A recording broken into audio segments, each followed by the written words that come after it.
In the city of Elias, people saw the world in black and white. Every building, every street, every face seemed drained of life. The city's rhythm was rigid: work, eat, sleep, repeat. No one paused to notice the sky, the rustling leaves, or the quiet music hidden in everyday moments. Elias was an artist, but not the kind that painted for galleries or fame. He painted in secret, in the margins of his notebooks, on scraps of paper tucked beneath his bed.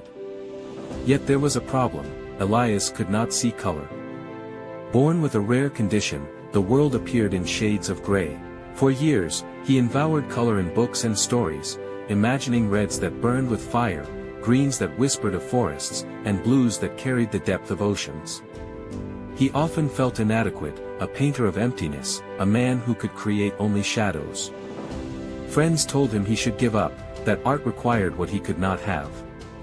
But Elias refused. One evening, sitting by the city river, he noticed a woman painting a mural on a crumbling wall. Her brushstrokes were alive, spilling vibrant colors across gray bricks. Curiously, Elias watched her work, noting how her hand moved, how she layered texture and shape. He realized something crucial: color was not only a visual experience, it was a feeling. The next day, he began experimenting. He mixed charcoal with chalk, smudged pencil lines, and pressed textures into the paper. Slowly, his drawings began to feel like color.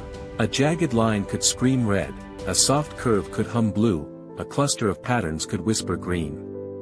People who saw his work were stunned. "I don't just see your drawings," one said. "I feel them."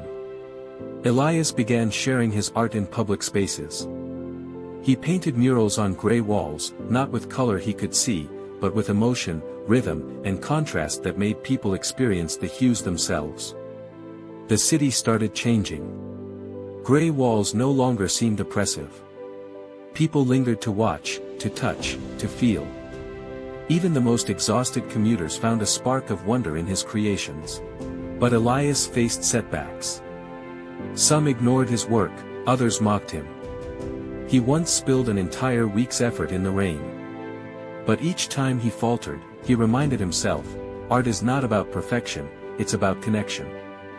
He learned that creativity thrives not from what you have, but from how relentlessly you persist. Years later, Elias became a city alive with unseen color. Children painted alongside Elias, elderly residents paused to admire textures, and tourists marveled at murals that seemed to sing. Elias had transformed a gray city, not by seeing the colors himself, but by teaching others how to feel them. He often told people, limitations are not walls, they are invitations. If you cannot see the world one way, discover another way to touch it. Life's beauty exists for those who refuse to give up looking for it. Elias never achieved fame or wealth. Yet every time someone smiled at his mural, paused in awe, or felt a hue through their heart instead of their eyes, he knew he had succeeded.